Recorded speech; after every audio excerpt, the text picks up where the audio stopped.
Full Tilt Chapter 4 True Void. I'm not the kind of guy to make huge leaps into the impossible. I don't believe in aliens, I have no faith in psychics, and tales of the Loch Ness Monster leave me cold. So I can't begin to explain what made me believe that Quinn had stolen my invitation and taken some sort of spiritual road trip to God knows where. Call it unwanted intuition, but whatever it is, I simply knew. It's not that we don't believe you, Blake, Maggie said. It's just that you need to see this from our side. By 20 past 2, I was in the Volvo with Russ and Maggie because I knew I couldn't face this trip alone. I had driven to their houses and woken them up with long blasts of my horn, woken up half the neighborhood, I imagine, and practically dragged them out of bed. You wanted to go, I told them. Now you've got your chance. I slammed my brakes at a stop sign. Russ and Maggie jolted forward from the back seat, their seatbelts digging into their shoulders. Thanks, that woke me up, said Russ. This is crazy, Maggie said. I mean, you've put 2 and 2 together and come up with pie. I floored the accelerator and pulled through the intersection. You didn't see Quinn's eyes. I'm telling you, he wasn't there. Maybe his body was, but he wasn't. Don't ask me how to explain it, but somehow he's at that freaking amusement park. You mean like an out-of-body experience? Maggie asked. I don't know. I just know he's there.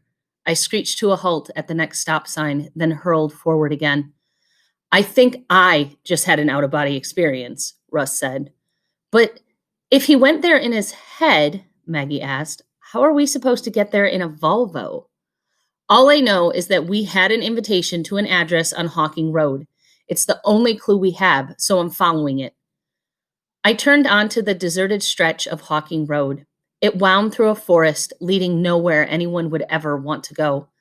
Maggie put her hand on my shoulder. Russ was too tired to even notice. Listen, she said, we'll get there, and you'll see it's just a carnival. Then we can all drive to the hospital and wait to find out what's up with Quinn. She spoke to me like someone talking to a leper on a leaper on a ledge. Well, maybe she was right. The best thing that could happen to me was to prove that I was a deranged idiot. It was better than the alternative. We passed a sign that said, speed limit 45. From habit, I looked down at the speedometer. The pin wavered at 45. That wouldn't do. I extended my foot and watched as our speed passed 50.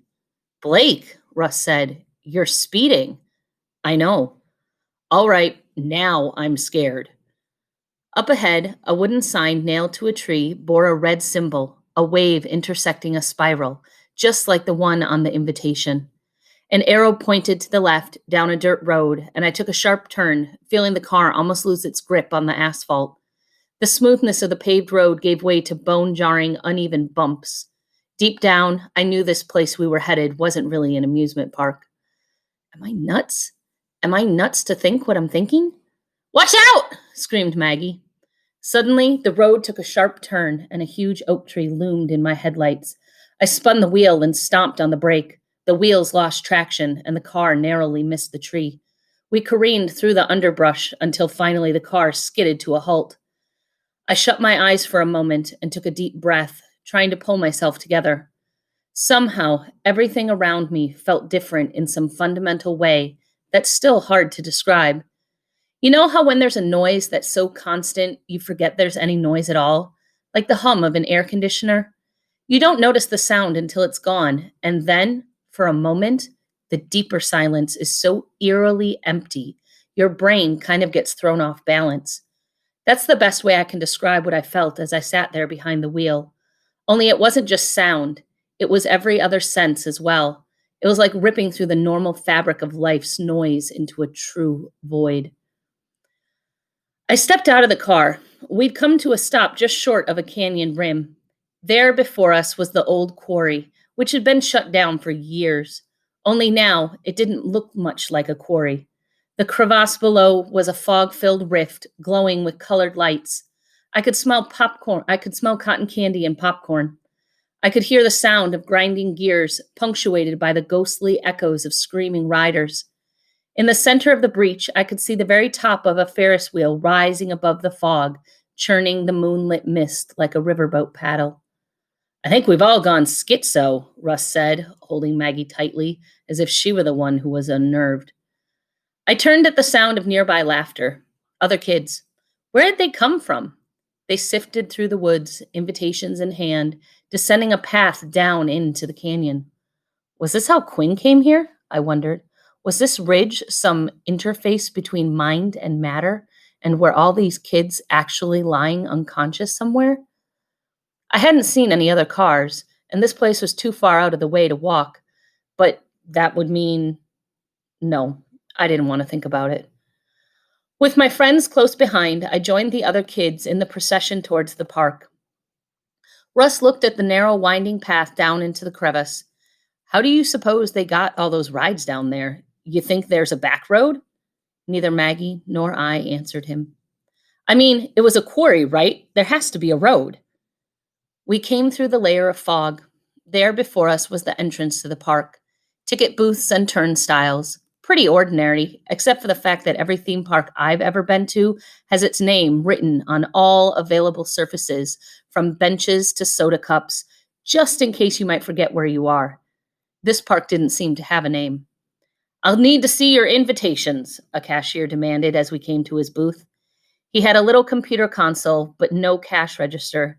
The guy didn't look too healthy. He was kind of malnourished and crater-eyed.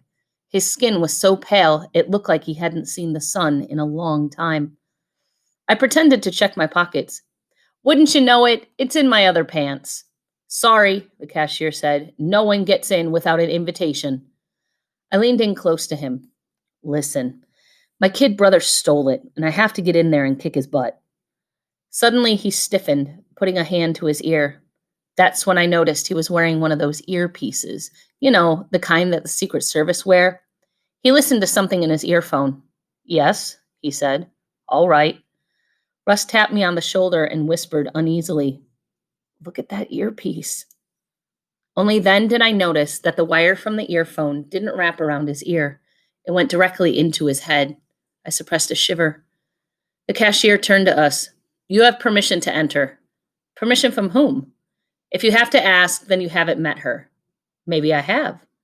He punched some keys on the computer. It looks like your brother's been inside for an hour. So there it was. Confirmation.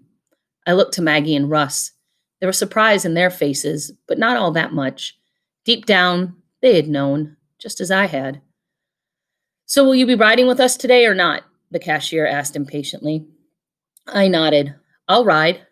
We all will, Maggie said. She pulled Russ forward, who, big talker that he was, suddenly had cold feet for this amusement park. All righty then, said the cashier. Take a look at your right hand. I looked down. The wave and spiral symbol was branded in red across the back of my hand. Maggie and Russ had the symbol too. Where'd that come from? Maggie asked. Trick of the trade, the cashier answered.